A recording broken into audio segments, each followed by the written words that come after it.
fazendo cirurgia, né? Porque de fato não é essa a nossa atribuição. Mas vocês têm que saber mais ou menos como é que é o procedimento, o que é que está acontecendo, teoricamente, pelo menos ter uma noção do que é, né? Aí eu tentei achar alguns vídeos para mostrar essa parte dos metabólicos. Eu vai falar um pouquinho sobre alguma coisa relacionada a bem-estar animal, né, na bovinocultura. E aí eu deixei mais aberto para vocês uns questionamentos sobre o bem-estar animal para que vocês façam essa discussão. Acho que é um negócio assim tranquilo para fazer, mas tem umas 3 ou 4 questões aqui. Mas não tem segredo, não. É só olhar o livro lá e responder, né? Pode procurar a fonte de fora sem problema. Porque bem-estar animal hoje ainda é uma coisa muito ampla para se discutir, né? Nós temos vários autores falando sobre o conceito de bem-estar, e é claro e evidente que se a gente for falar sobre bem-estar, é um animal, né? Que se encontra em suas condições naturais, né? E que, teoricamente, com o máximo possível aí de desenvolvimento, com seu potencial produtivo. Pensando num contexto aí de confinamento, por exemplo, o que é o bem-estar animal em um confinamento? Então, nós precisamos ainda analisar bastante coisa, né? Entender o contexto geral, né, que nós precisamos produzir, né? E, teoricamente, mas então, se a gente vai fazer um confinamento, quais seriam as condições de bem-estar desses animais, né?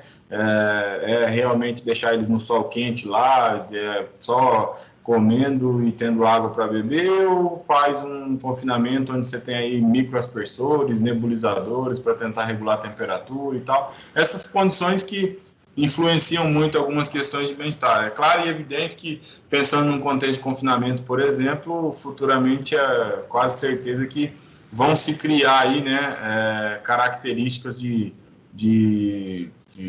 sei lá, para venda, né, de mercado, que vão exigir algumas características onde se produz, né? Igual o mercado aí da carne de frango, por exemplo, né, que tem algumas exigências, a suinocultura, que também já tem suas exigências, a bovinocultura também já tem, então, teoricamente, a tendência, né, pensando em bem-estar animal, é só melhorar. Aí a gente tem algumas vertentes, por exemplo, o gado leiteiro, qual é a sua característica, se você faz um sistema aí diferenciado de criação de gado leiteiro, que tipo de cama você utilizaria, ou deixaria em cima do concreto mesmo, qual é a influência disso, o número de animais por metro quadrado, se você vai fazer o gado de corte, quais são as principais causas aí do manejo ou do bem-estar que precisam ser analisadas, o transporte, o manejo, são algumas características que eu acho assim, bem interessante que vocês falem, né? Talvez não seria interessante, por exemplo, falar para vocês fazerem uma atividade relacionada às doenças, né? Dar um pouco mais de trabalho para comentar, mas nesse caso do bem-estar acho que é bem interessante. Aí eu deixei para vocês fazerem. Mas a gente vai falar bastante sobre os demais ainda hoje, e aí depois a gente entra na questão do bem-estar, né? Bem interessante aí. O Paulo, outra coisa, na sua aula você foi falando, eu acabei não me tocando na pergunta. Daí eu fui ler o artigo para fazer o trabalho, né? Aí falou da mastite subclínica, que caso eu não consiga tratar a mastite subclínica, eu tenho que fazer o descarte do animal. O que é esse descarte? Eu posso matar esse animal para consumir a carne dele, ou o descarte que ele fala é o descarte mesmo total? Não posso utilizar aquele animal? Na realidade, assim, quando nós tratamos... Porque, por exemplo, a subclínica a gente ainda teoricamente, a gente não consegue ver ela de uma maneira geral, né? Quando nós temos a mastite clínica, você já tem ela teoricamente atuante, né? Se você não conseguir tratar o animal, por exemplo, o antibiótico, teoricamente, o que vai acontecer... O que acontece na grande maioria dos casos é quando você perde ou passa do tempo de fazer o tratamento, só aquele teto é perdido, né? E muitas vezes, acho que inclusive, você tem um pouco de contato aí com alguns animais, né? Você tem, o seu pai, acho que tem propriedade lá, que você comenta, né? Algumas propriedades leiteiras, por exemplo, tem animais aí que tem 3 tetos, 2 tetos que tem funcionalidade, né? E muitas das vezes foi em função de uma inflamação causada por mastite. esse descarte do animal, por exemplo, se você começa um tratamento com antibiótico, você tem um período de carência para poder fazer o abate, né? Então, teoricamente, não tem essa possibilidade de abater esse animal. Isso eu estou falando o correto, tá? Muitas vezes a gente vê o que acontece aí é que não existe essa preocupação enquanto produtor, né? Mas o correto seria esperar o período de carência do produto que você utilizou, tá? Um animal de grande produção, claro e evidente que a gente não tem, faz testes todos os dias, né? Mas pode acontecer de ter esse problema com mastite. Se, teoricamente, você não conseguir um tratamento aí que seja eficiente, a tendência é que essa pessoa não consiga descartar, ou, na verdade, ele não vai optar por descarte, tá? Mas se for fazer o descarte do animal da propriedade é abate, tá? Teoricamente, o que fala-se muito é descartar principalmente o leite, né? Uma vez detectada, vai ter que ser tratado e descartar o leite. Aí, as questões do descarte que você diz aí, eu acredito que sejam essas, né? Mas se você tem tratamento, se está fazendo tratamento, se fez aplicação de antibiótico, teoricamente não vai poder fazer o abate imediato, né? Eu estou até procurando aqui o artigo lá que se passou, aquele que era para fazer do... Qual é o nome do artigo aqui? Como identificar a vaca com mastite em sua propriedade. Aí, em algum lugar lá... Caramba, onde é que tá agora? Enfim, não... Deixa eu ver aqui. Aí, algum lugar lá, né? Ele falou assim que fazer o descarte do animal. Aí, agora eu não lembro se é o descarte do animal ou o descarte do leite, né? Eu tinha na minha cabeça que era o descarte do animal, por isso que eu perguntei se eu podia daí utilizar a carne, por exemplo, desse animal.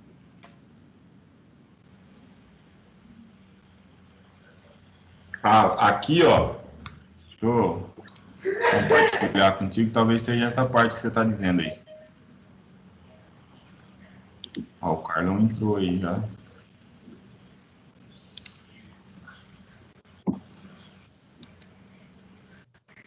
Tá aqui, Rodrigo, ó. Tá escrito descarte as vacas com mastite persistente, certo? Parte mesmo, né? Positivo. Quando ele fala sobre isso, quer dizer o seguinte: pode ser que um animal ele tenha tido mastite, né? Você diagnosticou, tratou, e aí, com pouco tempo depois, já apresentou sintoma de mastite novamente, e aí você teve que tratar novamente.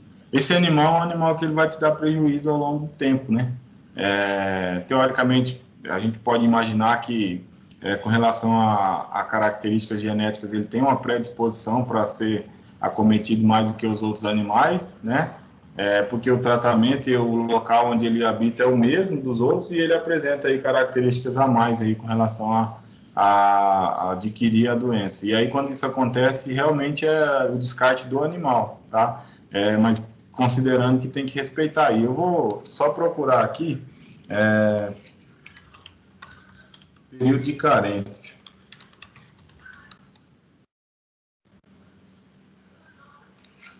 Mas eu posso aproveitar a carne dele? Positivo. Porque quando ele fala sobre o descarte de um animal de mastite persistente, é porque você tem que imaginar que esse animal é um animal que está sendo tratado e, teoricamente, ele adquiriu a cura e você vai descartar ele para evitar que ele tenha novamente, tá? Sim, aham. Isso que eu estou falando vou procurar aqui.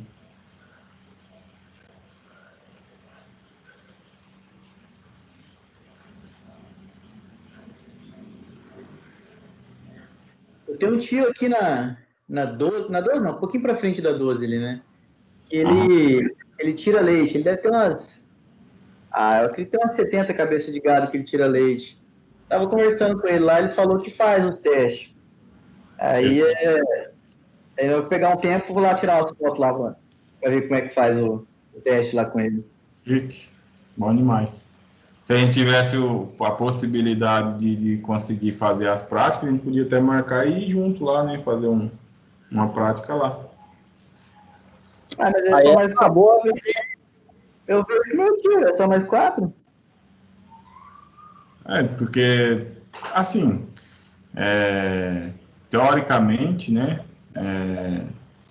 pensando na prática e na instituição, institucionalmente, nós já estamos aprovados para ir fazer com um pessoal reduzido.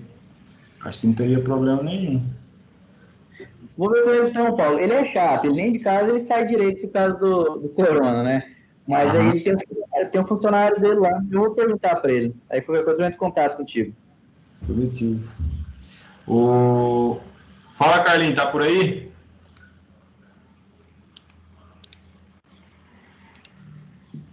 Acho que vocês estão vendo minha tela aí do Google, certo?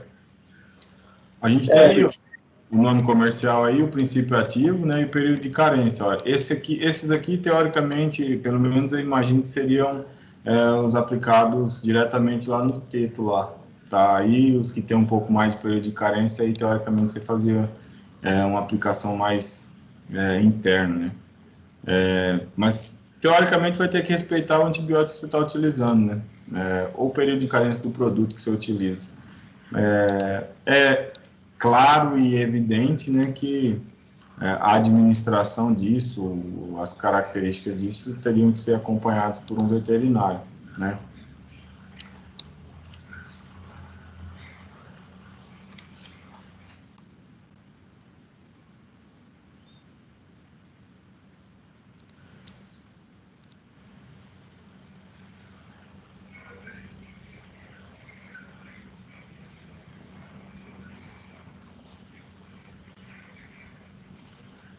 Vou colocar aqui.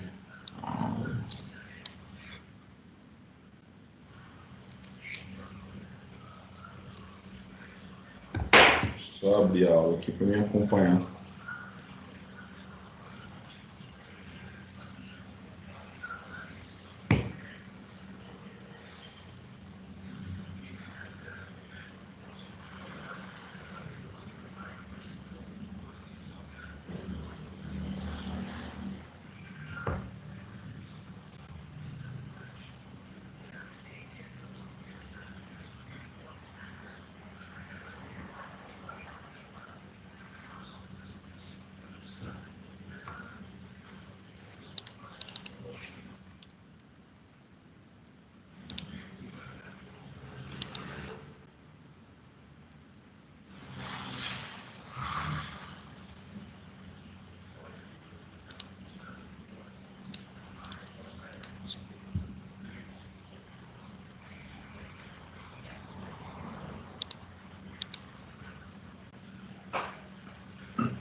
Beleza, então, vamos lá?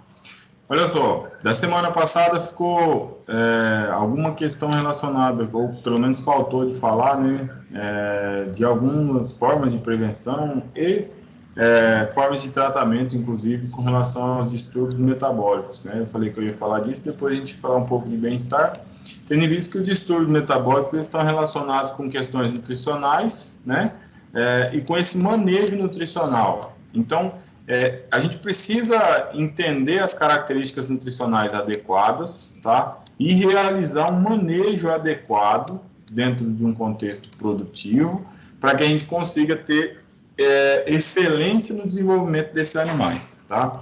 E aí a gente vai visualizar em alguns momentos aí algumas características, inclusive legais de serem visualizadas. Uma vez que eu acho que vocês já perceberam, em muitas das vezes, quando eu falo aqui, ou quando a gente trata alguma coisa aqui, que a gente vê muito exemplo de problema, distúrbio, doença, muito mais específico em vaca leiteira do que em gado de corte.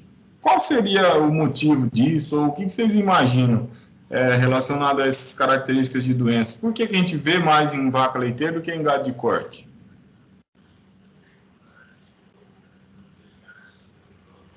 Rapaz, eu acredito que pode ter alguma coisa relacionada à genética desses animais, porque normalmente gado leiteiro é cruzado, né? Esse gado de corte não é. Eu acho que é alguma coisa relacionada à genética. Eu ia falar uma coisa, porque a gente viu lá no começo lá que o gado de corte ele é mais, por exemplo, o Nelore ele é mais rústico, né?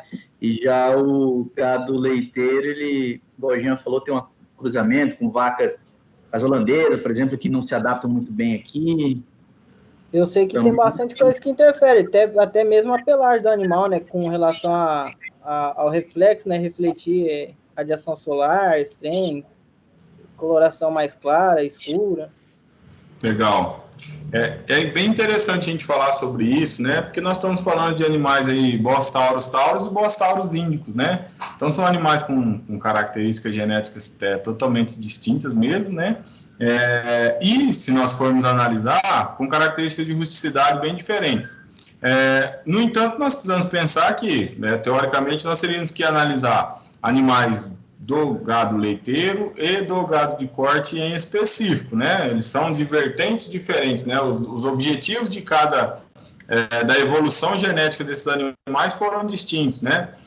O que eu visualizo muito, o que vocês falaram não está errado, tá? Não estou dizendo que não tem influência, óbvio que tem influência, né? Então, nós precisamos pensar sempre o seguinte: animais com... Oi? Deixa eu só fazer um incremento aqui rapidão. Eu acredito também que o ambiente, como por exemplo a vaca, a vaca leiteira, por mais que você tenha ali o cuidado na hora de tirar o leite, é um ambiente mais úmido, ou se não é um galpão com azulejo, cerâmica ali, um piso, né, de cimento, eu acredito que acomete mais distúrbio metabólico nela, também pelo ambiente, acredito, não sei. É uma questão interessante, né? Quando a gente fala sobre isso, Rodrigo, que é uma coisa que vai, em alguns vídeos vai falar aí na frente, acontece muito o quê? Quantas vezes o produtor entra em contato com o animal leiteiro dele e quantas vezes ele entra em contato com o animal de corte dele? Quantas vezes você acha que uma pessoa vê uma vaca leiteira durante a vida dela, ou durante o período que ela fica na propriedade, quantas vezes ele vê um animal de corte, né? Inclusive, a vaca leiteira é maior, né? Inclusive os animais leiteiros, eles têm nomes, né? A gente dá o nome, chama de mimosa, de não sei o quê, de carambola e tal. E todos os bezerros você conhece. E do gado de corte, né? A vaca Nelore, por exemplo, muito dificilmente você vai no pasto e fala, né? A gente às vezes coloca nomes, mas lembra em função de identificar os animais, né? Mas não tem um apreço, um apego pelo animal. Muitas das vezes acontece, tá? Principalmente quando a gente fala aí a gente vai falar um pouquinho sobre acetonemia ou cetose, né? Que na verdade, o animal está gastando muita energia, ou, na verdade, entrando num gasto energético do corpo, do organismo, né? Aproveitando suas reservas em função de não estar conseguindo a quantidade energética necessária para o seu desenvolvimento, para a sua mantença, com relação à sua alimentação. Então, na maioria das vezes, inclusive, o gado de corte ele possui essas características. No entanto, não se visualiza, né, principalmente de uma forma clínica, né, em função da não procura, da não necessidade de se visualizar, uma vez que você conhece muito pouco esse animal com relação às características dele do dia a dia, né? Uma vaca leiteira, você percebe as características diferentes dela, ela chega no curral de uma forma diferente, ela se sente... ela está com as características do dia a dia diferenciadas em função do seu conhecimento.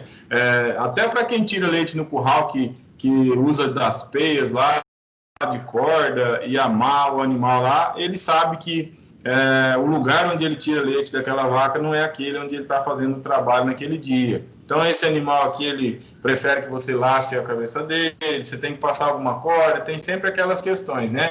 Então, o gado leiteiro, ele possui algumas características bem distintas, e o fato de a gente conseguir estar em contato com ele por mais vezes, tende, né, a que a gente consiga ver mais problemas, consiga detectar mais problemas do que o gado de corte de uma maneira geral. Pode influenciar também o manejo mal feito? Com certeza, né? Uma vez que você tem um manejo mal feito com maior frequência, você, por exemplo, mastite, né? Se vê muito em gado leiteiro, tendo em vista que você tem um contato muito maior, e se você não usa de características higiênicas aí, teoricamente você tem mais predisposição para ter problema quanto a isso, né? de uma maneira geral, para distúrbios metabólicos, aí teoricamente tem uma interferência muito grande do ser humano, né? Uma vez que o animal, né, a tendência dele é comer o que é fornecido. E aí, se você fornece um nível, um teor de carboidrato muito maior, você vai trabalhar com um nível de fibra menor, isso influencia muito com relação ao desenvolvimento de características metabólicas. É claro que precisa se trabalhar dentro desse contexto, tem dietas diferentes, onde você usa tamponantes, e tudo isso influencia. Nós, enquanto profissionais, né, nós precisamos saber produzir e caracterizar essas questões relacionadas à nutrição, uma vez que nós podemos estar aí como responsáveis por áreas de produção que vão direcionar a alimentação para esses animais. Então, o volumoso, o concentrado produzido, nós precisamos entender e determinar essas características, né, teor de fibra, né, que estão relacionados e vão ser importantes aí, principalmente nos cálculos e para a determinação dessas dietas. Então, é importante para nós entender isso, né? Muitas vezes a gente fala muito sobre as doenças causadas nos animais leiteiros, tendo em vista que a gente visualiza mais eles, então a gente está em mais contato. O que não quer dizer que o gado de corte não tenha problemas, tá? Às vezes eles têm um problema até que clinicamente você não consegue visualizar, não está apresentando aí um sintoma, mas se você fizer, por exemplo, um exame de sangue, vai apresentar ali deficiência de alguns minerais, por exemplo, falta de energia dentro desses animais, e aí isso vai influenciar teoricamente no desenvolvimento, né, nas características produtivas. O que, de fato, muitas das vezes eu acredito que é uma falta de costume mesmo, uma falta de acompanhamento, né, enquanto produtor, de uma maneira geral, que poderia favorecer aí. O que precisa fazer é calcular, né, mostrar que tem resultado quando a gente trabalha com animais com um nível nutricional mais eficiente. E sempre como eu digo para vocês, cada propriedade vai ter as suas características, o tipo de pastagem, se vai fazer adubação ou não, a quantidade de minerais que esse animal vai absorver baseado na característica da sua alimentação, no tipo de volumoso que ele está consumindo, concentrado, na forma como esse animal está sendo conduzido, e aí isso tudo tem que ser feito um ajuste de acordo com a propriedade onde vocês estão trabalhando. Então, é importante a gente conhecer, mas a gente não tem uma receita de bolo específica, né? Tem os padrões aí, né, que devem ser seguidos, mas não tem uma receita. Então, eu posso chegar e falar, façam isso aqui que dá certo, né? Depende da característica e do desenvolvimento, das características de manejo da propriedade. Mas, teoricamente, a presença, o contato com os animais leiteiros, ele nos dá a oportunidade de visualizar mais problemas, né? E de conseguir entender e caracterizar. Não é só isso, né? Mas eu digo assim, a gente visualiza muito mais no gado leiteiro em função dessas características. Por isso que na maioria das vezes aparece no gado leiteiro, tá? Então, olha só, a profilaxia aí para a cetonemia, né? Dentro do período seco, né? E no período de lactação das vacas, o que está envolvendo aí o consumo de matéria seca, a digestibilidade das fibras, a distribuição granulométrica, a densidade energética, a incorporação de gorduras nas dietas no início da lactação, teor de proteína das rações, sistema de alimentação e o tamanho do rumen. Tudo isso aqui está envolvido dentro de um contexto da acetonemia. Então é importante, né, que também chamado de cetose, né, precisa adequar as características nutricionais aí com qual é o alimento que esse animal vai consumir no período seco e na lactação dos animais, né? Antes do parto, por exemplo, é fundamental que se reduza a mobilização excessiva de ácidos graxos não esterificados do tecido adiposo. Então, teoricamente, o que se precisa fazer é manter os animais com alimentação adequada para que eles não tenham aí um gasto energético a mais do que ele está se alimentando, ok? Então, no período seco é importante que os animais eles mantenham aí score corporal entre 2,5 e 3,5, numa escala aí de 1 a 5, né? Aumentando-se, de fato, na alimentação proteína e o teor de fibras, né? Para um mínimo aí de 40%. Então, teoricamente, são os mínimos que eu sempre digo. Então, teoricamente, o teor de proteínas aí, o teor de fibras que vai apresentar na dieta seria uns 40%.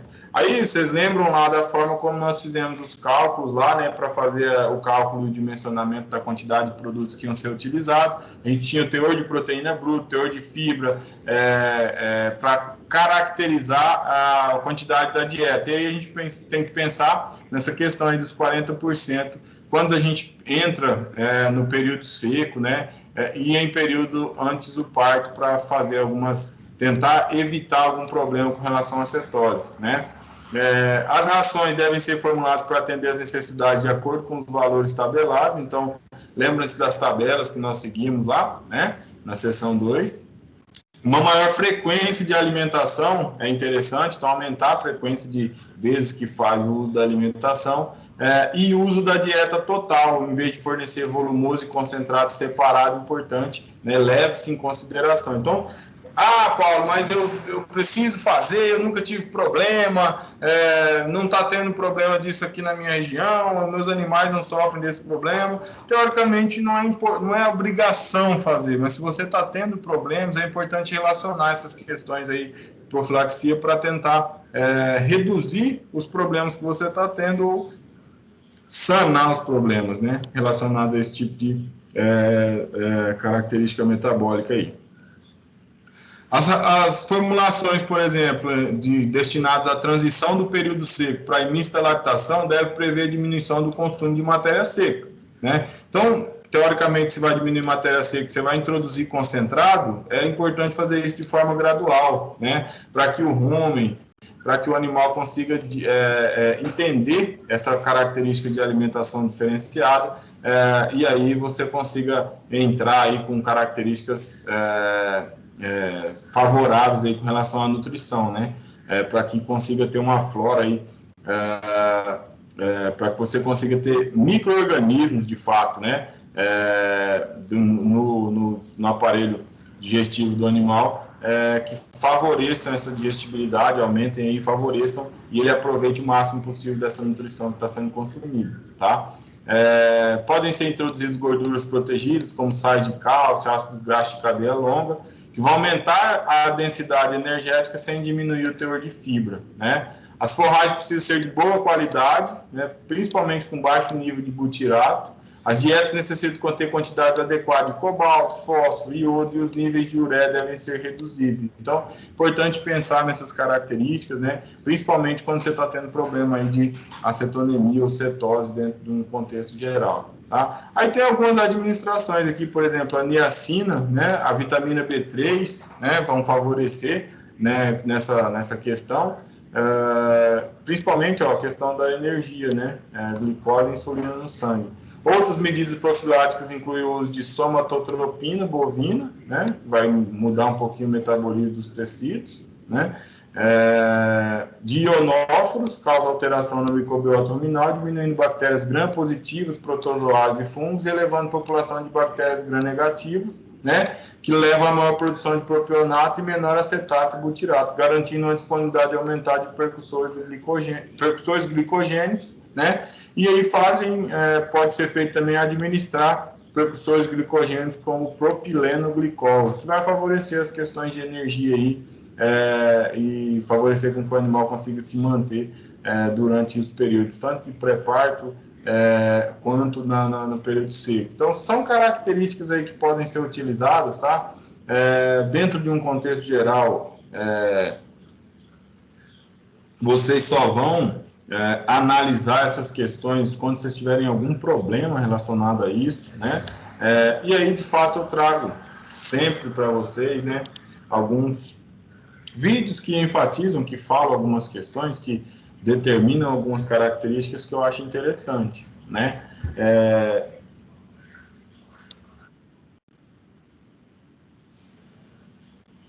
Deixa eu compartilhar com vocês aqui o vídeo e o áudio.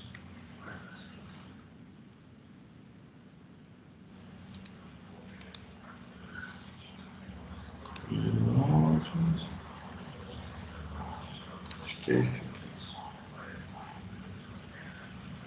Tá aparecendo aí, né? Qualquer coisa vocês avisam aí.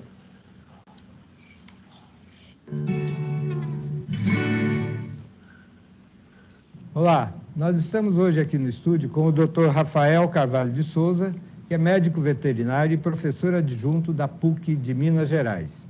Ele vem nos falar sobre a questão da sanidade animal, da pecuária, principalmente corte e leite, e sobre um tema específico que é cetose. Eu gostaria que você explicasse para nós o que é cetose e como ela ocorre.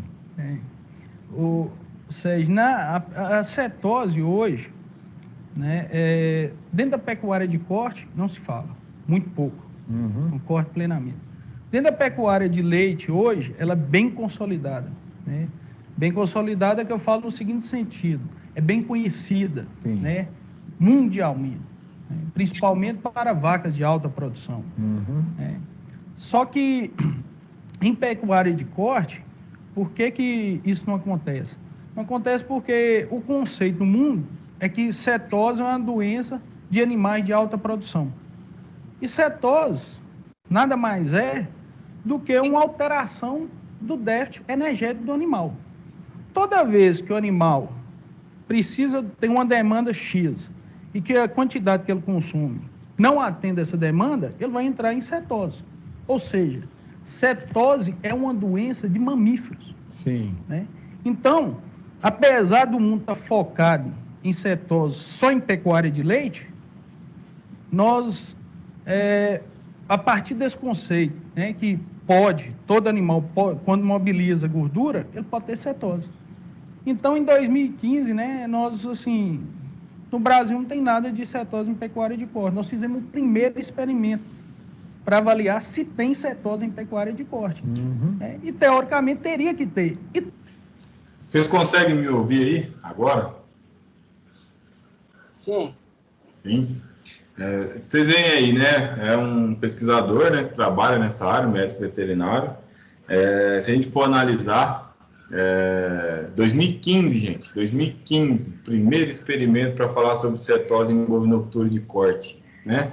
Então, nós temos aí uma evolução ao longo dos anos, né, das atividades, e é muito verídico que nós vamos ter muita coisa para evoluir ainda, né?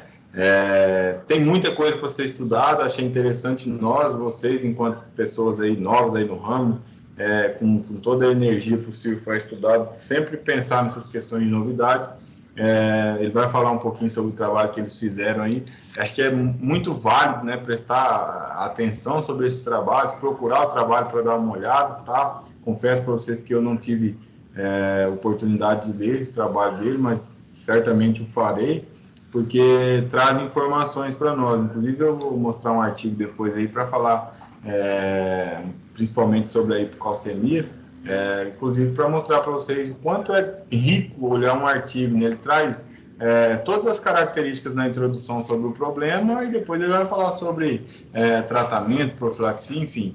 É muito interessante prestar atenção nesses quesitos, né? Vamos dar uma olhada no que ele vai falar, mas é só para chamar a atenção sobre essa problemática aí que não se visualizava, né, na pecuária de corte. Ele fala um pouco sobre esse trabalho que eles fizeram. Teve. Sim. Né? Então, a partir de 2015, acendeu uma luzinha para a gente trabalhar essa parte de cetose em pecuária de corte. Entendo. E em que circunstâncias que ocorre a cetose? Você disse que quando há um desbalanço aí entre a necessidade energética e a oferta de alimento, né? Mas tem um período mais crítico para a ocorrência? Sim. Pensando em pecuária de corte, o período que a vaca, né, de corte, ela tem maior demanda energética principalmente no pós-parto, né? Porque ela tem que produzir o leite para o bezerro e tem que se manter, e dependendo por exemplo, a primípara, ela ainda tem que crescer. Sim. Né? Então, pela exigência dela ser maior no pós-parto, o período que seria mais susceptível do animal ter cetose seria no pós-parto.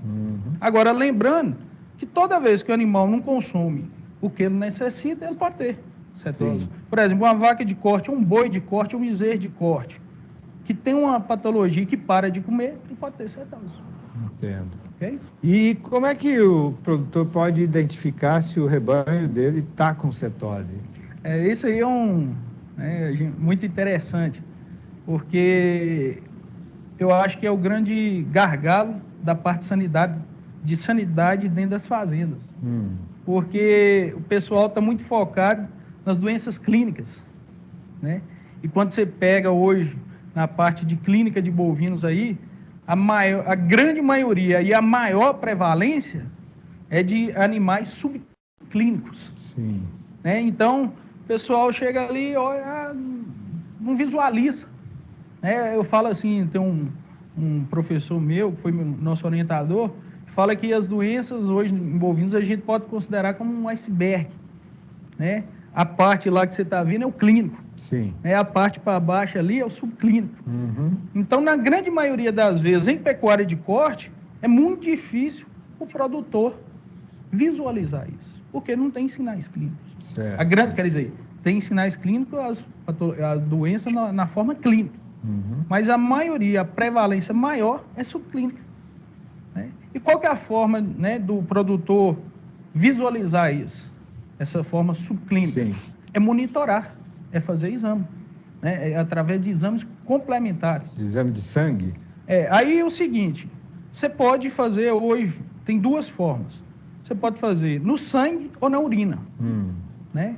Pensando em pecuária de corte. Sim. Né? Na pecuária de leite, você pode fazer no sangue, na urina e no leite. Sim. Né? Pecuária de corte, a gente foca mais aí sangue e urina. Sendo que urina também é difícil em pecuária de corte, né? Então, eu acho que, né, hoje o mais indicado seria no sangue, ok?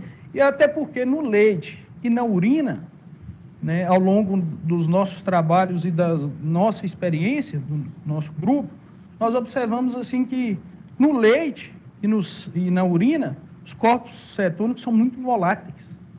Então, a acurácia, a eficiência não é boa. Sim. Né? O melhor seria realmente no sangue. E existe um método específico para isso? Como é que é essa coleta? Para nossa surpresa, né, e assim, foi um presente que nós ganhamos, né, no Brasil a partir de 2014, nós utilizávamos um aparelho que é parecido com um glicosímetro desde uso humano, né, que chega ali, dá um pique aqui, coloca o aparelhinho com a fitinha e ele dosa. Sim. Até então a gente não tinha um aparelho específico para bovino. Em 2014, uma empresa nos convidou, né, chegou, mostrou um aparelhinho muito parecido com esse glicosímetro, e esse aparelho já é utilizado na Alemanha, Irlanda, Polônia, na França, e pediu a gente assim para testar o aparelho. Sim. Né? E nós testamos esse aparelhinho. E a partir dos testes que nós fizemos, ele se mostrou assim uma boa acurácia, né, um aparelho prático que dá para ser realizado o diagnóstico lá no campo, né, da mesma forma que dosa a glicose humana. Você chega lá na coxígena da vaca, na cauda da vaca, dá um piquezinho, chega com o aparelho, na hora faz o diagnóstico. Então, hoje o produtor tem uma ferramenta simples, de custo de benefício boa, para fazer lá, dosar lá no campo, né, para auxiliar ele lá. Então, tornou-se mais fácil trabalhar essa. Agora, pensando um pouco nos impactos econômicos, você tem dados assim que possam indicar qual é a gravidade dessa doença na questão econômica? Duas coisas. Nosso grupo, eu e o professor Rogério principalmente, nós estamos muito preocupados em, primeiro, produzir pesquisa que seja prática e de uso, né, constante, aí, de contínuo no campo. Que aquilo que a gente... Né, não é que as pesquisas não vão ser utilizadas no campo, mas que você tenha que seja mais rápido a sua chegada, entre aspas, ali para os técnicos e para o produtor. Sim. Né? Então, o que acontece? O primeiro momento nosso era procurar uma ferramenta que a gente, para quantificar o problema. Nós conseguimos uma ferramenta. O segundo momento nosso foi o seguinte: tem cetose em pecuária de corte? 2015 nós fizemos. 2015 para 2016, na estação de Mônaco. E quantificamos que tem cetose.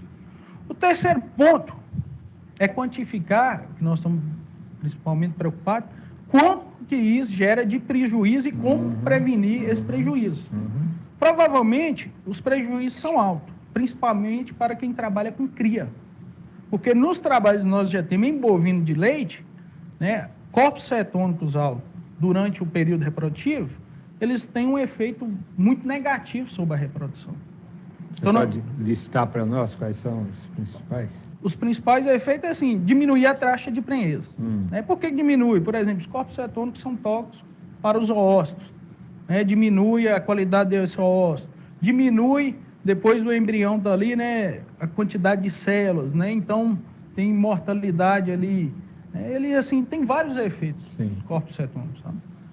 Sobre imunidade do animal, sobre, assim... O aumento da concentração de corpos cetônicos realmente assim, é muito prejudicial ao animal. Então, nós estamos no ponto agora de quantificar mais esse problema, né? Qualificar esse problema e também quantificar a parte de perdas. Né? Nós fizemos, esse experimento nosso foi o primeiro no Brasil. Sim. E talvez, eu acho, no mundo sobre Nelore, vacas Nelore, mostramos que tem. E depois da gente quantificar, né, quanto se perde, nós também tem que trabalhar aí trabalhar a parte de como controlar e alguma coisa para melhorar aí, né, essas cetose nesses animais aí. Então, só para a gente concluir, a questão da cetose, da ocorrência de cetose, é uma questão que passa pela alimentação adequada daquele animal. Né? Não tem uma vacina, não tem um medicamento que você aplique e tal. A questão já tem que ser a alimentação antes e depois do parto, ali, principalmente nesse período. Ou seja, ela passa realmente, né, pela parte nutricional. Mas não só a nutrição é importantíssima. Sim. Né, porque nós estamos falando de déficit energético, a vaca tem que comer para... Né? Sim. E aí, dentro desse, né, nós falamos assim, de um manejo nutricional, de um manejo sanitário, né, de um manejo ambiental, né, da fazenda ali, porque a vaca nós temos que pensar em conforto dessa vaca no período, né, nós temos que pensar ali qualidade da dieta, né, nós temos assim, são várias medidas que têm que serem avaliadas, né, para evitar, né, esse problema dessas vacas. É lógico que no Brasil, pensando em pecuária nossa de corte, a maioria a pasto, as condições hoje, principalmente de algumas regiões, o maior desafio realmente é a parte nutricional. Certo. Alimenta esse animal de qualidade. Você teria um dado estatístico, assim, da ocorrência dessa doença, nem que seja só em gado de leite, por enquanto, porque a pesquisa em gado de corte está evoluindo? Nós já fizemos em gado de corte. Sim. Em gado de corte deu 32% de prevalência. Nós fizemos um experimento assim, avaliamos a prevalência no dia que ia fazer a inseminação artificial. Sim. Deu 32% de prevalência em primíparas e, para nossa surpresa, 36% de prevalência nas múltiplas, em pecuária de corte. Deu até mais. Deu até mais. De leite aí, no Brasil hoje, se pegar uma média, nós fizemos nas 10 maiores fazendas. Deu uma prevalência de 31%. E nós queremos fazer isso em pecuária de corte também, entendeu? Fazer não só nas maiores fazendas, que em leite agora nós estamos fazendo, cetose, igual no início eu falei aqui, é uma doença de mamíferos, não é específico de bovino de leite de alta produção. Nós temos que parar com esse conceito no Brasil. Então agora a gente quer também fazer um trabalho, né, bem feito, igual nós temos trabalhado na parte de pecuária de leite. Tá legal. Bom, doutor Rafael, eu agradeço a sua vinda até aqui. Acho que deu para ter uma noção bem específica sobre o que é, né? Tem um outro aqui que fala sobre... Oi? Só um trem que eu fiquei meio que esperando ver se ele ia falar, eu acho que ele não falou, ou se falou também não prestei atenção, sobre, tipo... Esse teste aí da cetose é um negócio que você tem que fazer preventivo? Ou, por exemplo, você perceber que as vacas estão parindo menos, ou, sei lá, você vai lá e faz o teste para ver se ela tem a cetose? Teoricamente, Jean, quando ele fala sobre essas características, o que a gente tem que fazer é tentar nutricionalmente não deixar faltar, né?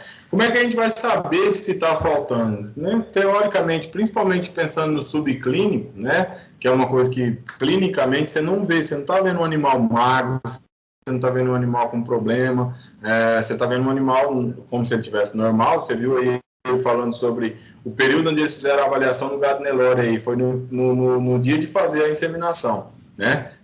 E no período, e nas vacas, tanto primíparas, né, quanto múltiplas. Então, se a gente for analisar, o que se tem que fazer são análises, né? E aí, teoricamente, o que ele está falando é análise de sangue, né?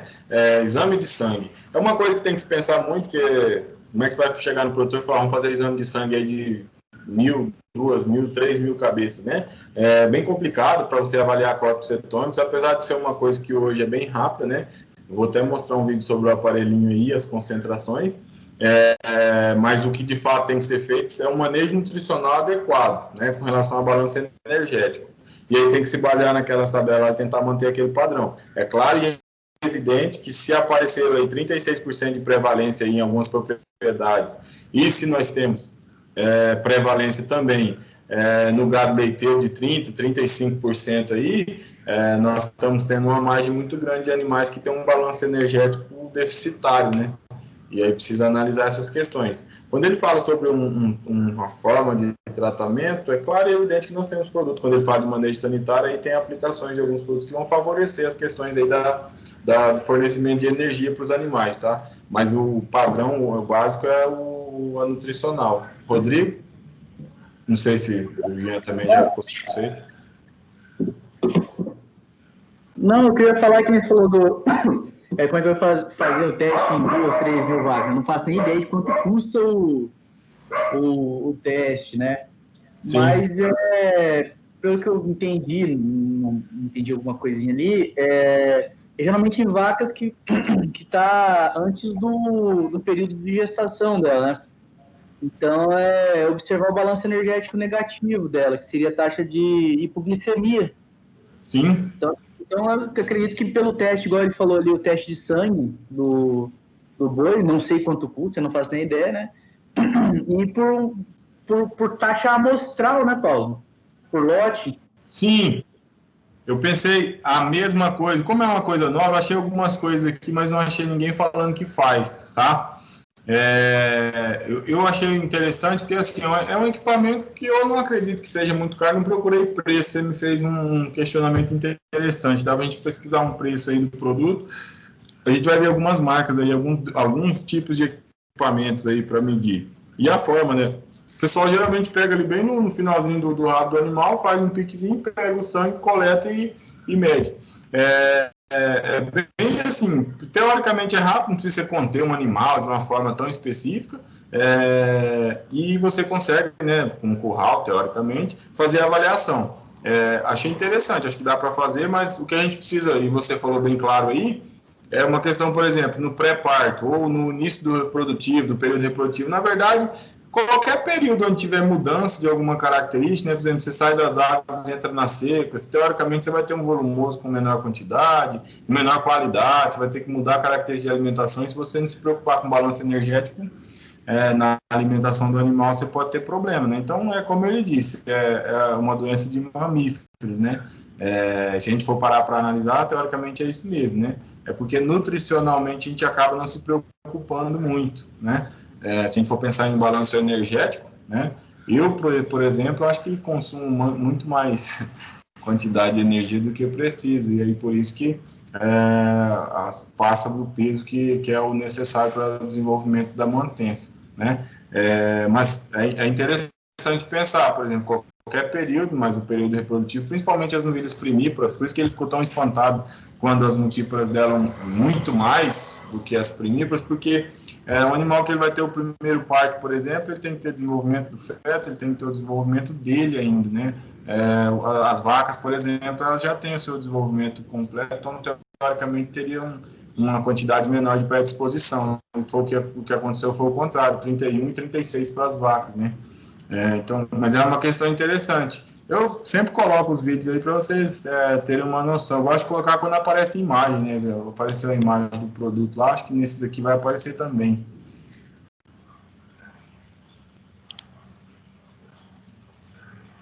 Deixa eu compartilhar com vocês aí.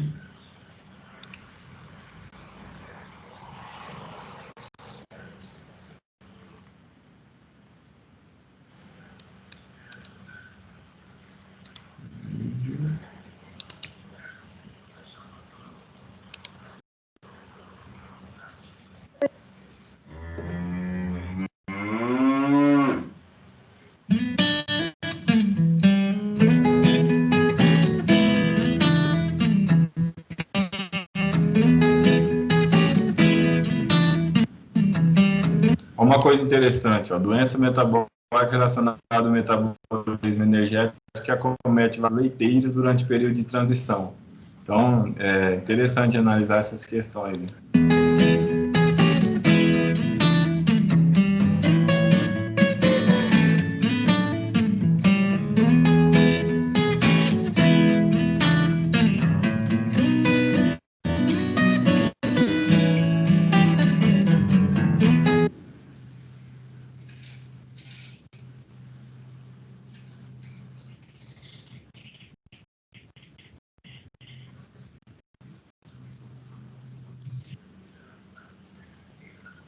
Ó, a internet ruim.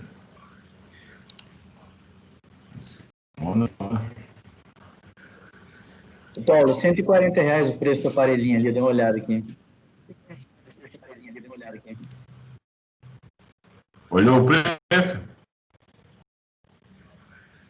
Olhei no Mercado Livre, R$139,90. Pois é barato demais.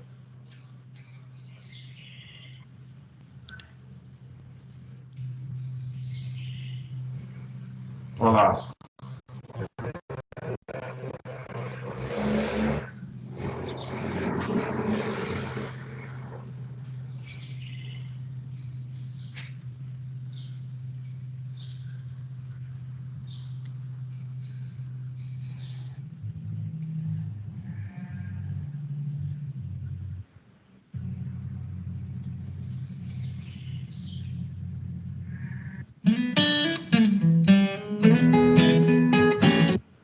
Aí, se a gente for pensar, né, nessas questões dos corpos cetônicos, né, o diagnóstico normal, de 0 a 1,2 milimol por litro, cetose subclínica entre 1,2 e 5 milimol por litro, e acima de 5 milimol, né, cetose clínica. Então, teoricamente, você vai conseguir, né, diagnosticar até a subclínica. O normal seria a produção de 0 a 1,2 milimol por litro, né, que é o que o aparelho vai mostrar, né? Então, teoricamente, o animal que estava ali, se não estou enganado aqui, deu 0,8, né? É um animal que está em condições de 0,8 ali, milimol por litro. Então, se você observar, né, obviamente, né, que não estou falando de uma característica visual, mas teoricamente é um animal que está bem nutrido, com características aí bem nutricionais dentro dos padrões.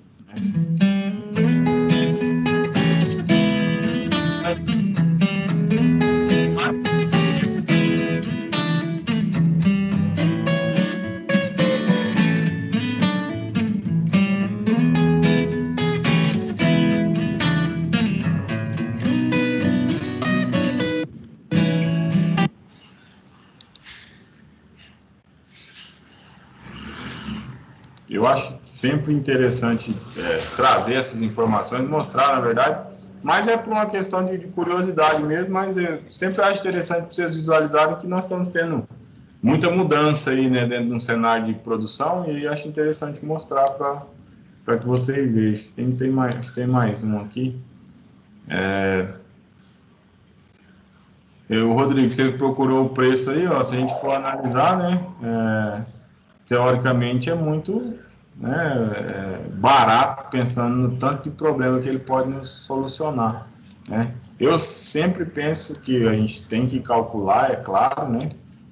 Mas se você está tendo perdas aí produtivas, se você não faz controle nenhum da sua atividade, né, com um aparelho desse que é barato e fácil de fazer a análise, eu acho bem interessante. Aqui também é um vídeo meio grande, mas ele fala de um contexto geral, tá?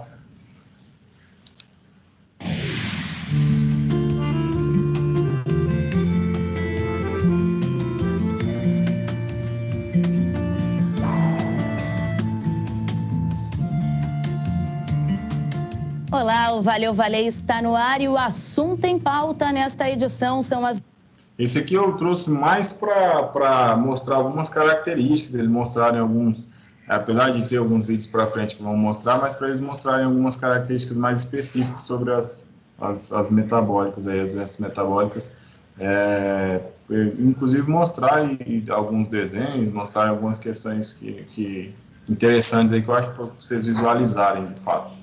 As doenças metabólicas, vamos mostrar quais os fatores que predispõem as vacas de leite a essas enfermidades, como identificá-las, quais os tratamentos recomendados e os impactos para a cadeia produtiva. A compreensão e os cuidados que envolvem o periparto, o período de 3 semanas que antecede o parto até 3 semanas após o nascimento do bezerro, são determinantes para o surgimento de doenças metabólicas, que podem influenciar na produtividade e nos ganhos gerados nas propriedades leiteiras.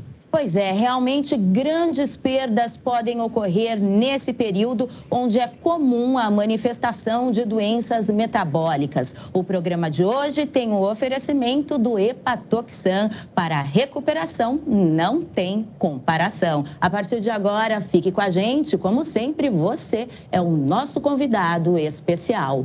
Oi, Guilherme, tudo bem? Tudo bem, Paulinha? Olá, amigo produtor. Guilherme, antes da gente falar sobre as doenças metabólicas, eu queria saber por que elas se manifestam nas vacas leiteiras, principalmente no período de transição. Período periparto, né, que é aquele período que vai desde 30 dias antes do parto até 30 dias pós-parto, ele é marcado por diversas alterações metabólicas e hormonais na vaca, preparando para o crescimento final do feto, para o parto e para a lactação posterior. Essas alterações vão enfraquecer o sistema de defesa das vacas. Com isso, elas acabam ficando mais predispostas a essas doenças. Agora, explica para a gente o que faz as vacas entrarem em balanço energético negativo, o que isso de fato significa e qual a ligação com as doenças metabólicas. Olha, logo após o parto, ocorre um aumento na demanda energética por parte da vaca para aumentar a produção de leite. Esse pico de lactação ocorre ali ao redor da 4ª semana após parto. Em compensação, a vaca, a capacidade dela de ingestão de matéria seca se comporta de forma diferente. O pico máximo de ingestão de matéria seca vai ocorrer ao redor da 8ª semana pós-parto. Esse déficit, então, entre a energia que é demandada pela vaca para uma maior produção de leite e a capacidade dela de ingerir essa energia é que é o balanço energético negativo.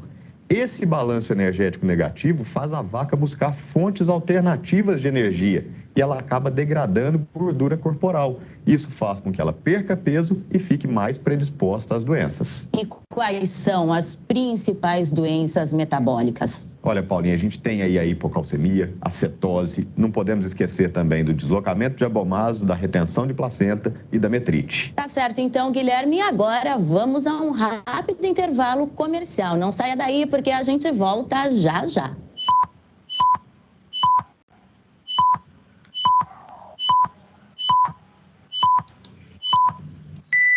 Com Solutic, os carrapatos estão com os dias contados.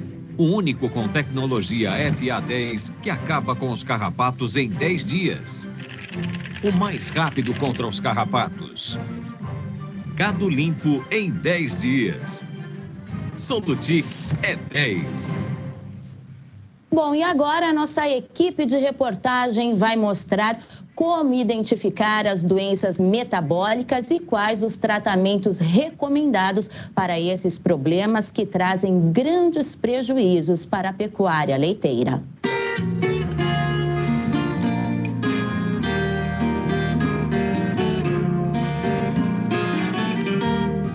No Brasil, entre 30% e 50% das vacas leiteiras são afetadas por alguma doença metabólica ou infecciosa durante o periparto. Nas 3 semanas que antecedem o parto e posterior ao nascimento do bezerro, qualquer falha na alimentação ou no manejo vai gerar consequências prejudiciais para o desempenho dos animais e também do negócio. As doenças metabólicas, de maneira geral, elas causam um grande prejuízo porque usualmente elas acontecem no período pós-parto inicial ali da vaca, quando ela está iniciando o seu pico de produção de lactação. O que acontece? A vaca tem qualquer um dos distúrbios metabólicos, ela cai demais no consumo de alimento, ela cai demais na sua produção, ela não consegue atingir um pico. Se a vaca não produz no máximo ali dentro dos primeiros 60 dias, toda aquela lactação da vaca vai ser comprometida. Então o que ela teria de potencial ela não vai expressar. E esse aí talvez seja o grande prejuízo, além de predispor a vaca a outras enfermidades. A vaca com doença metabólica, ela também é mais fácil de ter problema de casco, ter problema de mastite, problemas reprodutivos também acontecem com maior frequência. Então essa vaca acaba tendo um comprometimento geral. Cada doença metabólica possui características e sintomas próprios. Para identificá-las, é preciso fazer o acompanhamento dos animais.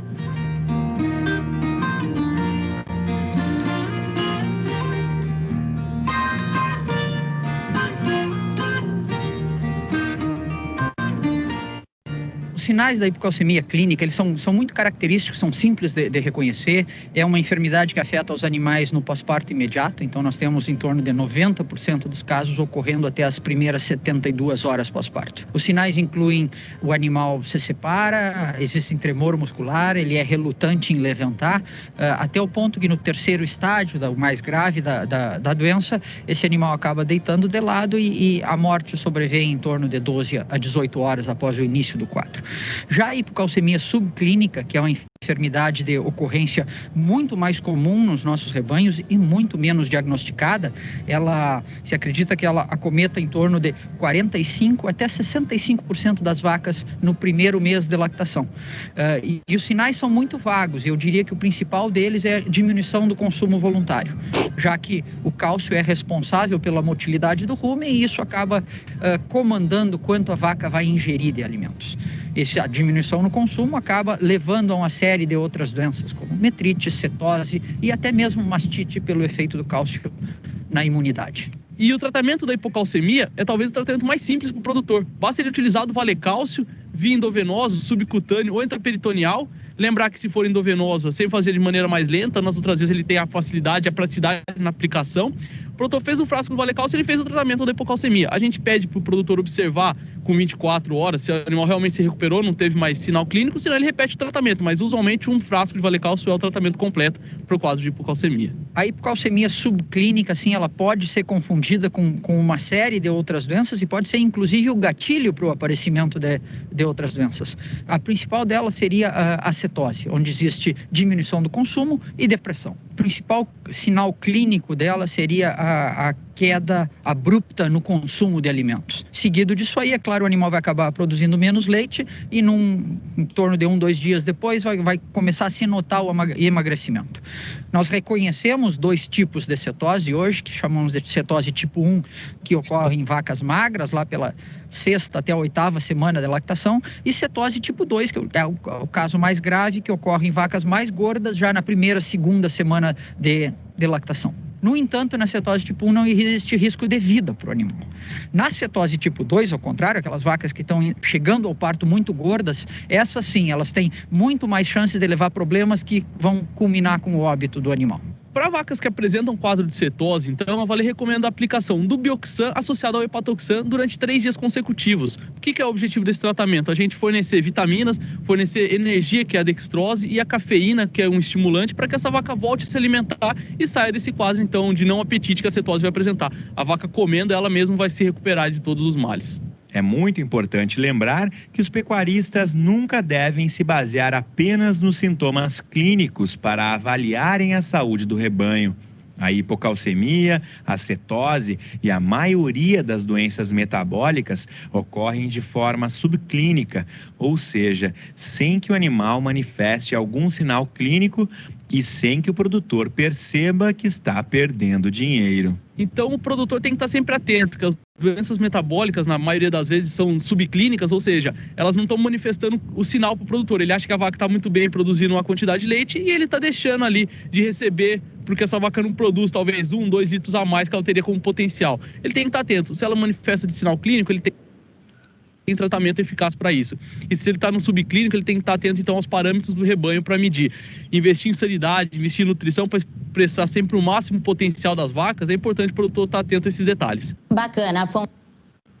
Então, acho que dá para perceber aí, dentro desse contexto, né, algumas questões, né, de hipocalcemia, acetose, que são principalmente, não de uma maneira geral, né, a gente vai falar aí intoxicação por ureia, por exemplo, timpanismo, né, mas estão relacionados com nutrição. Então, as formas de combate, de maneira geral, a alimentação tem que estar adequada, então a nutrição está envolvida dentro dessas questões. Então, erro nutrição no gado leiteiro se vê com maior frequência, né?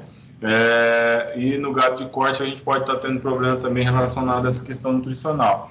Quando eu digo isso, gente, eu acho que vocês, para entender de uma maneira mais eficiente, é assim: às vezes a gente tem um balanço energético que está sendo feito, ou está sendo feita aí uma nutrição de uma forma legal, está dando um resultado positivo, no entanto, isso poderia gerar muito mais resultado, uma vez que o aproveitamento desse alimento podia ser maior, que esse animal podia estar em condições melhores de desenvolvimento.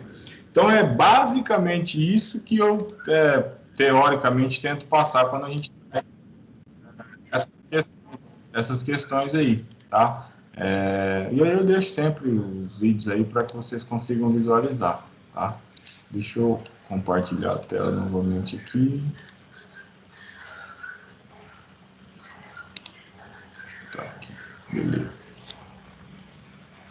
Positivo. Aí a gente tem aí a acidose lática ruminal, né? Necessário fazer a introdução gradativa dos concentrados na dieta. Então, teoricamente, inicia-se a administração da dieta com 50% a 60% de volumoso e 40% a 50% de grãos por 7 a 10 dias, e se houver boas respostas, vai reduzindo o nível de volumoso, né? Em 10% de 2 a 4 dias, então passando de 2 a 4 dias, você vai reduzindo em 10% a quantidade de volumoso, aumentando o concentrado, chegando a um mínimo de 10 a 15% deles na dieta com suplementação de vitaminas e sais minerais, que é o que a gente já tinha comentado anteriormente, né?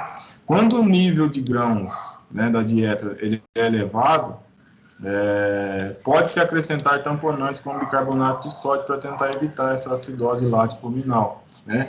E aqui, mais uma vez, né, eu trago características aí relacionadas à acidose, né? Vamos colocar.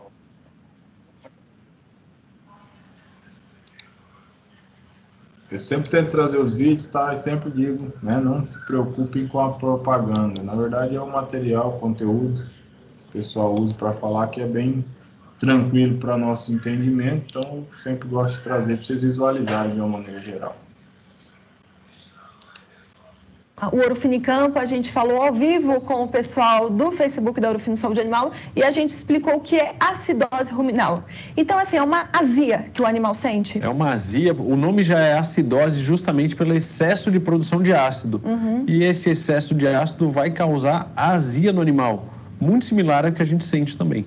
Tá, bom, então vamos explicar melhor a causa, né? Você disse que você explicou isso, mas o que de fato vai causar essa azia? O animal, hoje o bovino, está acostumado a comer capim, pasto, feno, e quando você muda essa dieta dele por uma dieta rica em carboidrato, seja uma silagem de milho ou o grão do milho, a própria ração, essa mudança de alimentação faz com que as bactérias que já estão no rumen produzam um excesso de ácido. Boa parte desses ácidos vão ser absorvidos, vão ser aproveitados e convertidos em energia. Mas a maioria e o excesso ainda vai ficar dentro do rumen desse animal e vai causar aquele desconforto, aquela indisposição, aquela acidez provocada pela mudança de alimentação. Então, isso é a acidose ruminal, é o excesso de ácido produzido no rumen. Essa acidose vai causar um desconforto para o animal e ele vai conseguir manifestar? Tem algum sinal clínico? Olha, Juliana, a acidose, diferente dos seres humanos, é que a gente fala, pô, comi demais, estou com uma azia, estou com uma má disposição. O animal não manifesta isso visivelmente.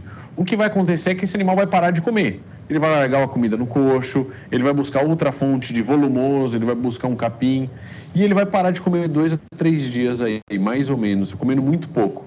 Só que o organismo vai reconhecer esse excesso de ácido como, olha, tem alguma coisa que está me fazendo mal.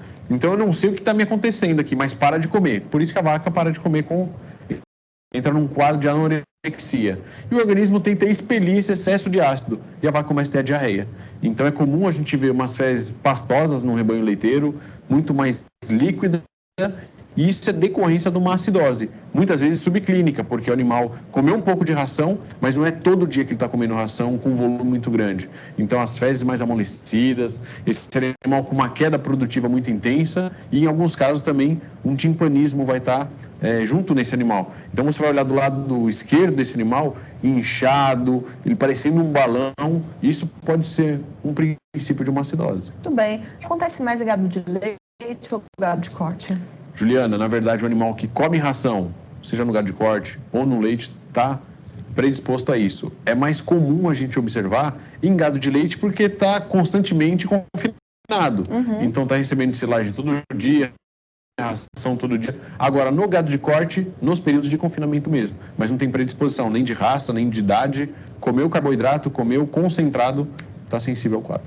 E qual que é o impacto disso, Thales, para o produtor que está nos assistindo? Vai afetar o bolso dele? Diretamente. E vamos pensar que o animal está comendo um alimento que não vai ser absorvido. Então está entrando e está passando reto. Então vai ter uma perda natural no alimento. Então ele está desperdiçando milho que hoje está muito caro.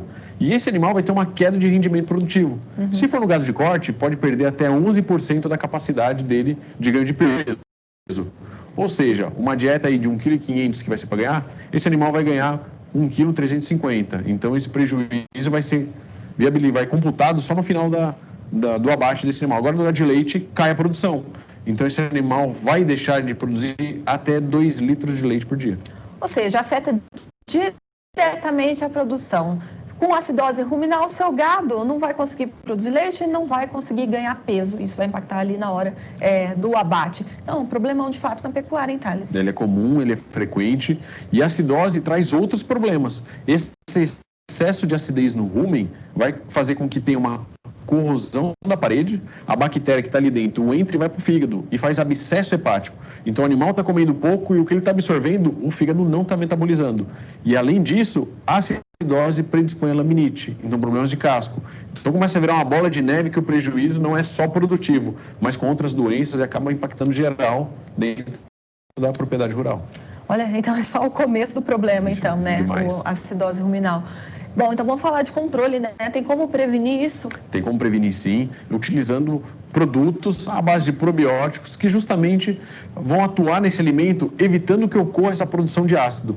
Então, a hora que você dá essas bactérias benéficas, levedura e probióticos, você está evitando o crescimento dessas bactérias. Evitando o crescimento das bactérias que produzem os ácidos, não vai ter ácido. Então, o animal vai ter uma alimentação mesmo rica em carboidrato, com uma excelente absorção, digestibilidade e sem acidose. Muito bem, a gente já falou outras vezes de probióticos aqui no programa, então para quem ainda não está familiarizado com esse termo, vamos explicar melhor o que é então de fato um probiótico. Um probiótico hoje são bactérias benéficas e selecionadas que você está incluindo na dieta do animal.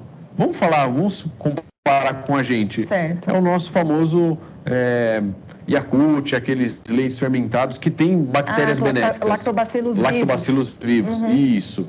Então a gente começa a trabalhar com a inclusão desses probióticos na alimentação animal. Então a gente está dando bactérias boas e selecionadas que vão melhorar a digestibilidade dele.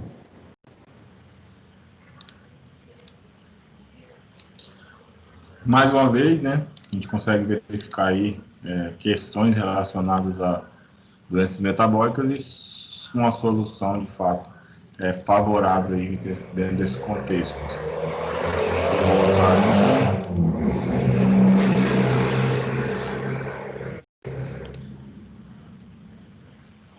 O timpanismo, né, como medida profilática, é importante atentar-se para a quantidade mínima de fibra a ser mantida na dieta, fazer a adaptação e introdução de concentrados, evitar excessiva moagem de grãos e observar os limites de inclusão de feno e leguminosas na dieta.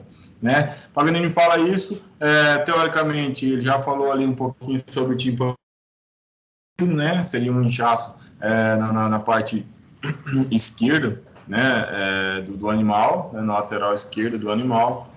Teoricamente, vai mostrar.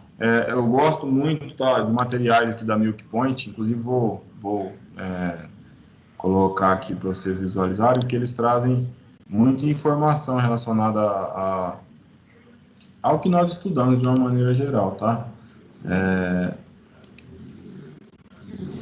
Então, ó, fibra efetiva para vacas leiteiras, aspectos práticos, número 1. Então, a quantidade de fibras. Então, teoricamente, ó, a fibra que é quimicamente analisada como fibra em detergente neutro, que é o FDN, né? Na nutrição de ruminantes, mas nem toda fonte de fibra é aproveitada da mesma forma e exerce as mesmas funções, né? Com relação à digestibilidade. Então, a fibra em detergente neutro de concentrado não é fisicamente efetiva, ou seja, não participa da formação do mate ruminal, né, que é responsável pelas funções de ruminação, mastigação e motilidade. Então, a fibra de forragens, moída ou pelletizada, tem efetividade reduzida.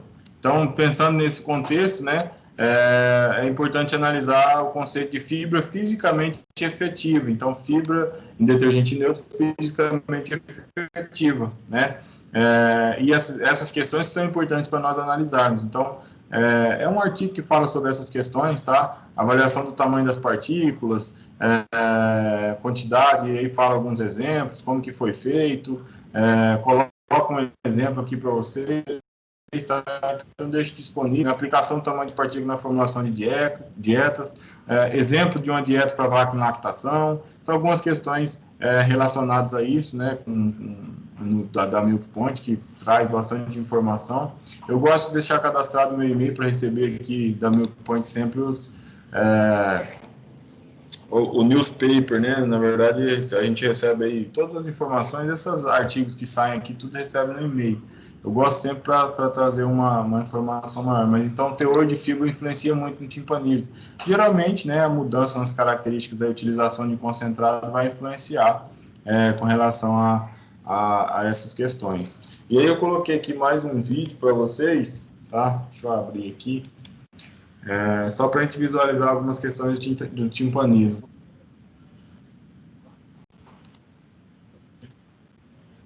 Vou colocar aqui o vídeo, ele está em espanhol. Deixa eu colocar aqui, compartilhar com vocês.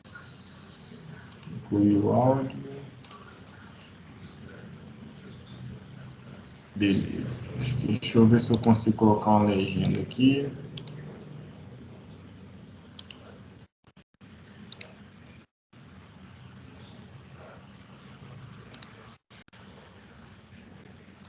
De La Serena. Panismo o mellorismo. Es una alteración digestiva en la cual se produce una dilatación del rumen por exceso de gases acumulados, tales como dióxido de carbono, monóxido de carbono, metano y sulfuro de hidrógeno. Estos gases se pueden encontrar en forma libre o encerrados en burbujas. El timpanismo puede estar clasificado en espumoso o primario y gaseoso o secundario. Etiología. El timpanismo espumoso se provoca por un exceso en la ingesta de leguminosas tiernas o bien por las altas cantidades de granos en los cereales consumidos. Por su parte, el timpanismo gaseoso tiene como causas la esofagitis, la obstrucción del esófago o la incapacidad para eructar. Por exceso de gases. Vou dar uma adiantada só para a gente ver, né, como é que ele faz para fazer o tratamento, né?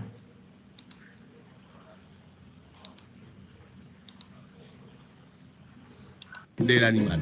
Para el diagnóstico de esta enfermedad se deben observar, sobre todo, los signos clínicos. Otra forma para la detección del timpanismo es a través de un sondaje ruminal. Esta técnica nos permitirá diferenciar entre un timpanismo espumoso de uno gaseoso.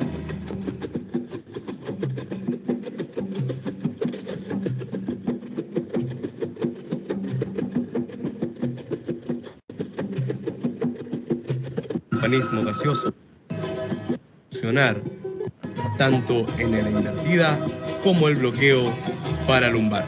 Teoricamente, ele vai ter que fazer o quê? Como você tem um acúmulo de gases que não estão conseguindo ser extraídos, eructados pelo animal, ele vai ter que colocar uma sonda para tentar retirar, né? Aí ele vai... La técnica para retirar el acumulado.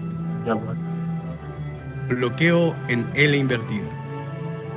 Se debe hacer una asepsia de la fosa paralumbar izquierda. Para la anestesia local se utiliza lidocaína. La primera infiltración se realiza en forma paralela a las apófisis transversas lumbares, administrando de 10 a 20 ml de lidocaína al 2%.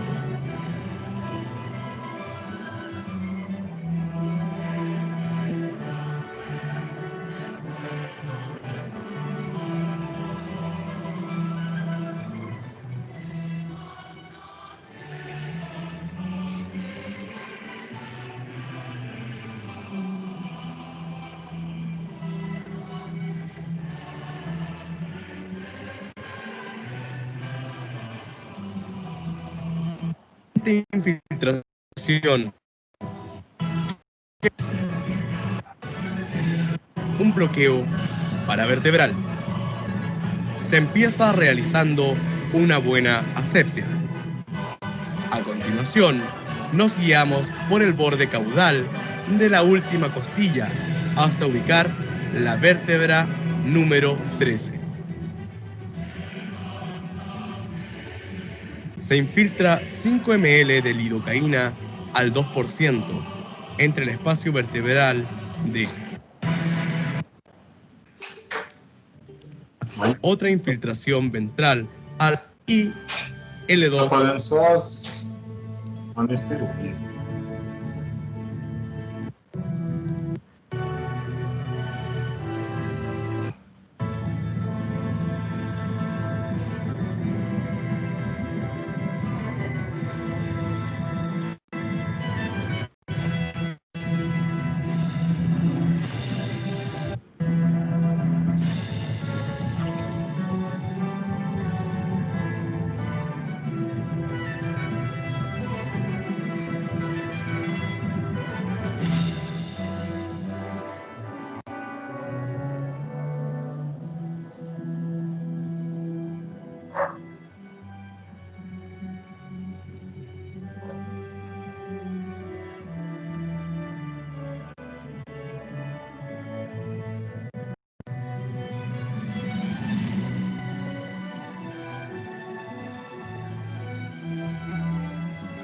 Mostrando a falha.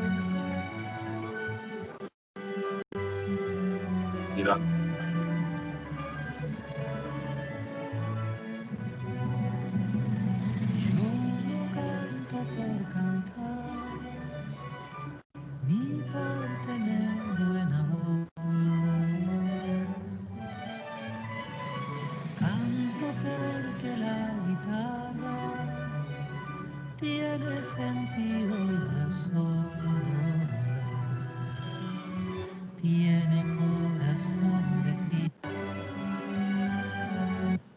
Otras alternativas para combatir el timpanismo es la fístula ruminal, ruminotomía, productos antiespumantes como bicarbonato de sodio, monensina, trementina, ácido vegetal de maíz o de soyas, o simplemente la colocación de un palo de madera en forma transversal en el hocico para inducir la sobresalivación que actuará como um buffer.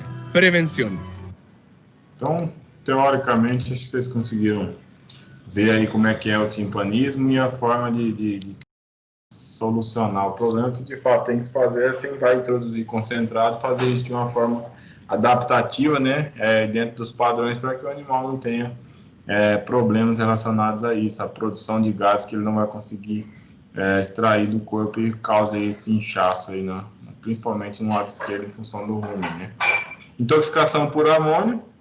Opa, estou sem compartilhar o o slide com vocês aqui.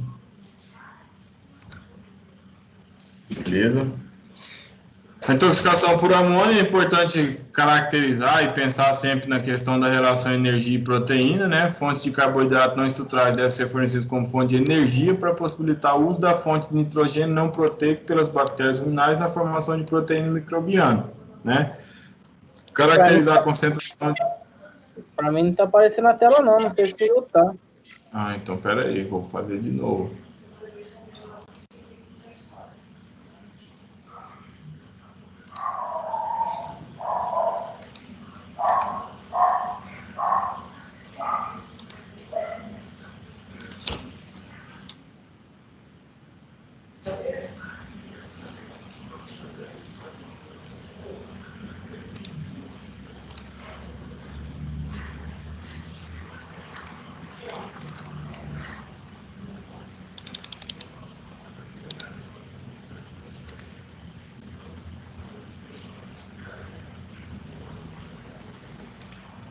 A bichinha não quer aparecer não, Jean. Deixa eu ver se eu consigo mudar aqui. Só tá esse aqui. O computador aqui também não quer. Mas espera aí que eu vou fazer um negócio. Não sai da reunião não, tá? Continuem aí. Eu vou sair aqui e voltar para ela. Beleza.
Bora sim, já. Agora foi.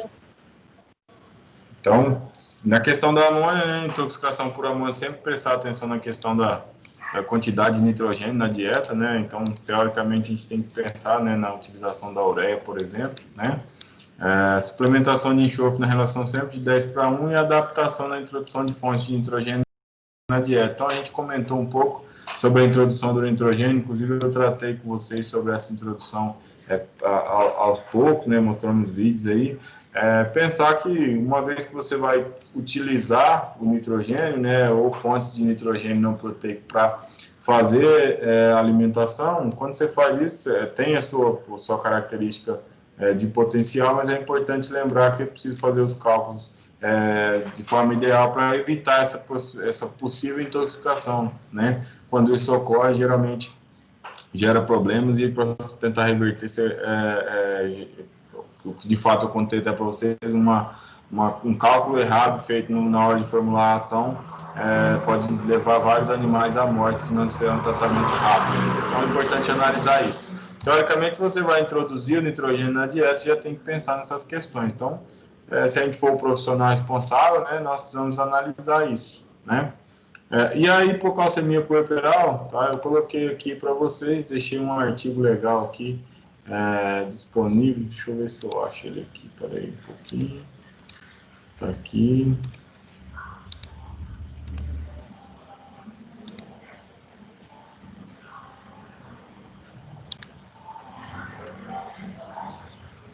Está aparecendo aí.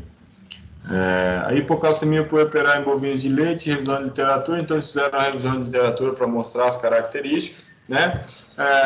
Já foi falado sobre a hipocalcemia em função principalmente da questão do aparecimento aí, ó. Então, nas primeiras horas do parto, 42 a 72 horas, né?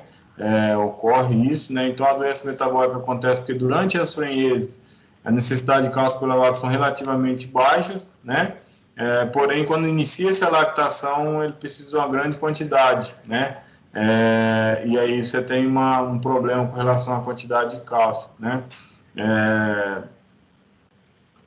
Teoricamente, o que eu de fato acho interessante para vocês aqui, né? É que a gente precisa analisar sempre as questões. Então, o que se fala sobre hipocalcemia de uma maneira geral sempre tem artigo e tudo mais. Então, o que a gente precisa analisar geralmente é as suas características, né? E aí vocês olha aqui, ó, no Brasil a frequência de hipocalcemia foi estudada em rebanho de holandês, Girolando e em São Paulo, né? 4,2%, né? Nos primeiros dias de parto, 64 dos casos. No segundo dia, 30%, e após 5,1%. Né? A mortalidade, no caso aqui, está baixa, né? 0,5%, mas se a gente for pensar no tamanho do plantel e no prejuízo. Né? Os sinais clínicos, né? Geralmente, a hipocalcemia apresenta sinais clínicos quando a concentração de cálcio total no sangue cai abaixo de 5,5 mg por decilitro. Né? Então, já traz informações interessantes aqui com relação ao que nós precisamos saber de uma maneira geral, né? O tratamento, os animais com diagnóstico de hipocalcemia devem ser tratados imediatamente com gluconato de cálcio pela via endovenosa na dose de 1 grama de cálcio para cada 45 quilos de peso vivo, tá? Então, são questões interessantes de serem analisadas, tá? A administração oral de cálcio é uma opção sem risco de efeitos colaterais, né? Pode ser utilizado em casos leves de paralisia puerperal. A administração oral de 50 gramas de cálcio solúvel fornece cerca de 4 gramas de cálcio no sangue. Então, são questões assim, o artigo traz, né, que teoricamente traz muitas informações para nós, né? Teoricamente é uma visualização muito interessante, principalmente no gado leiteiro, né? Da hipocalcemia, essa questão aqui das primeiras 24 horas após o parto, que é importante analisar. Então, se vocês forem trabalhar nesse sentido, né? Sempre é importante, uma vez que eu acredito que para vocês, de uma maneira geral, pensando em produção, né? O que nós vemos sempre que, na maioria dos casos, né, o que se tem de campo aí, principalmente na produção leiteira das nossas regiões aqui, né, o que nós temos em campo são atividades onde não se acompanha de fato muitas das características nutritivas dos animais. Então, quando isso acontece, na maioria das vezes tem muito distúrbio. O que deve estar acontecendo muito e deve ser muito característico nas produções aí que nós temos nas nossas regiões, tá tendo problemas relacionados a qualquer tipo de distúrbio subclínico, né? E a gente não consegue visualizar porque não faz uma avaliação. Já, de novo, não está vendo o slide aí, né? Não. Tá não. Também não estou vendo, não. O Carlinho apareceu. Rapaz, estou aqui, tá terminando seu trabalho. Peraí, de novo. Vou ter que sair de novo para compartilhar esse trem aqui, só um minuto.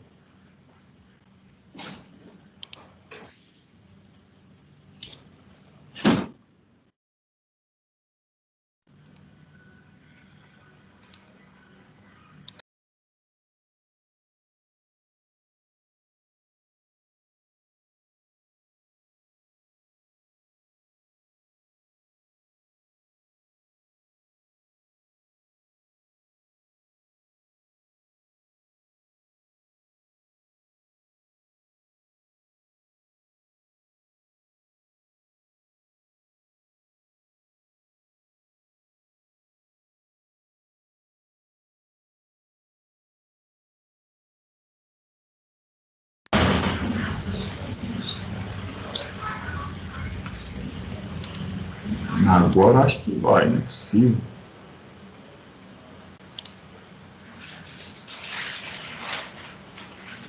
Agora sim, né? Aqui ainda não. Também não. Aqui também não. Ué. No meu celular que eu conseguindo ver aqui. Agora foi. Foi? Kian, Carlinhos? Pra mim, não. Beleza, aqui tá aparecendo também. Agora é o meu que deu pau, então. Espera aí que eu tiro aqui e coloco de novo. Espera um pouquinho, deixa eu sair aqui. Ah, apareceu. Ah, agora tirou, né? Agora saiu.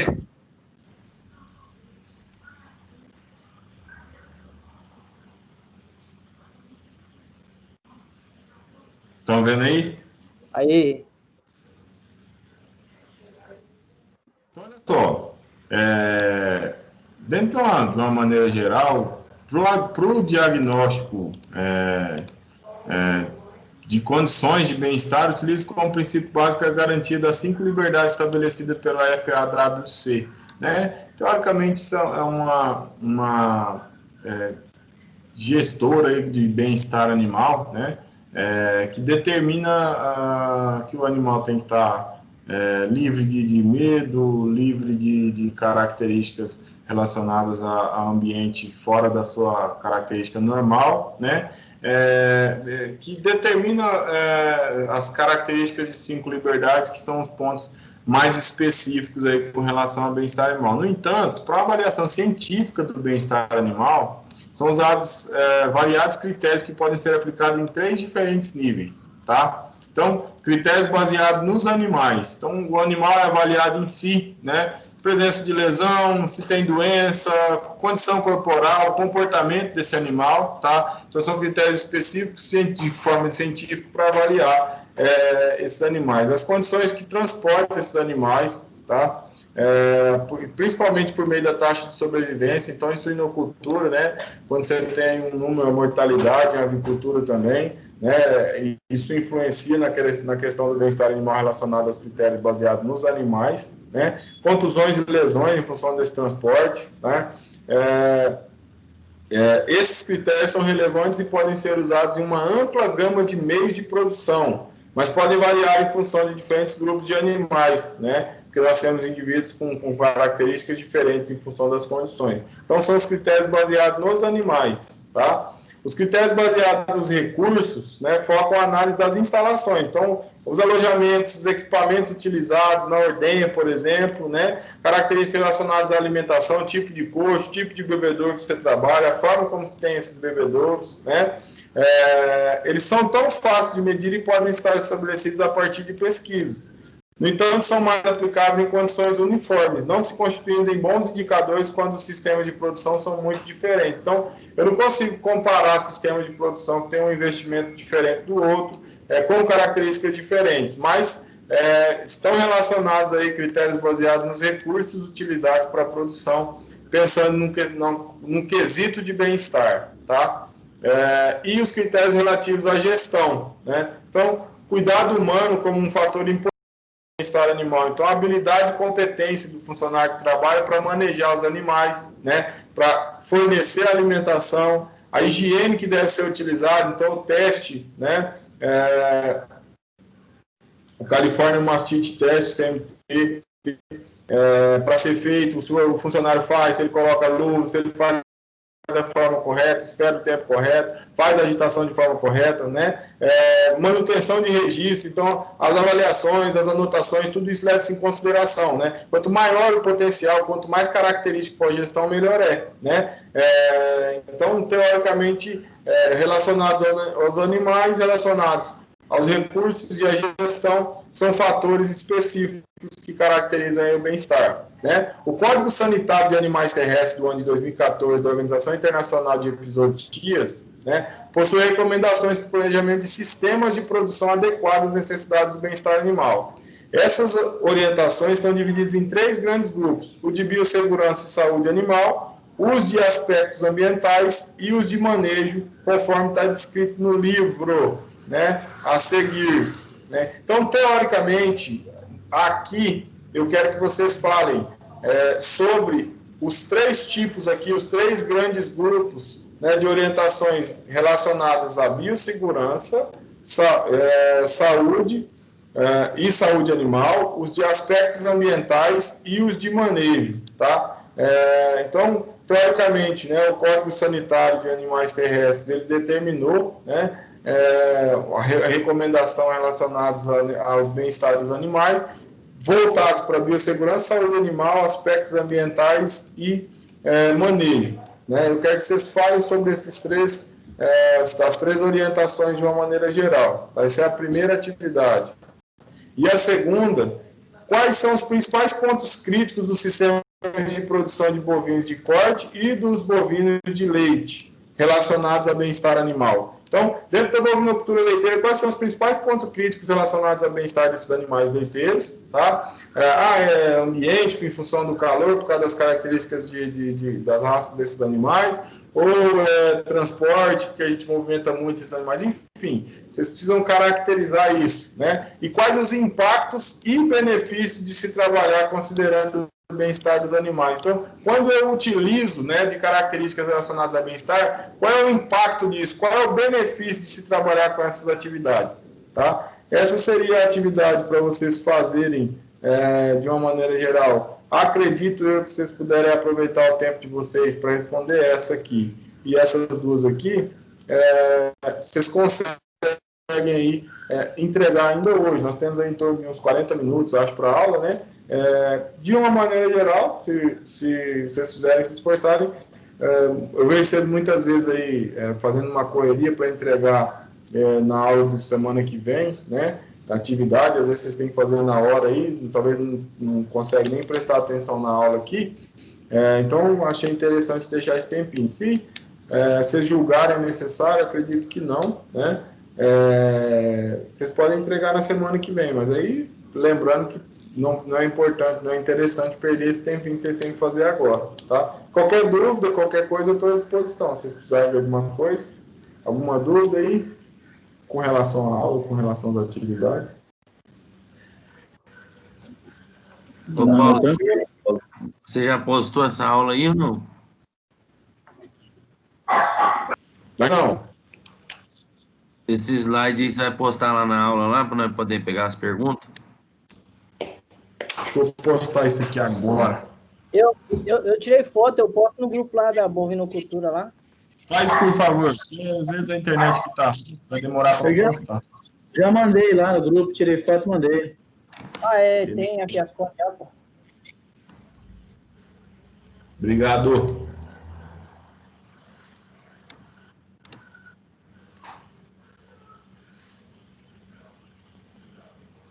Eu vou sair então, vou fazer esse tempo para enviar hoje ainda. Qualquer coisa eu mando mensagem no WhatsApp. Pode ser, sem problema. Beleza? Valeu. Beleza, Boa noite, então. até mais. Abraço. Paulão. Carlinhos, você foi molhar lá? Eu não, você disse que ia molhar só as plantas hoje?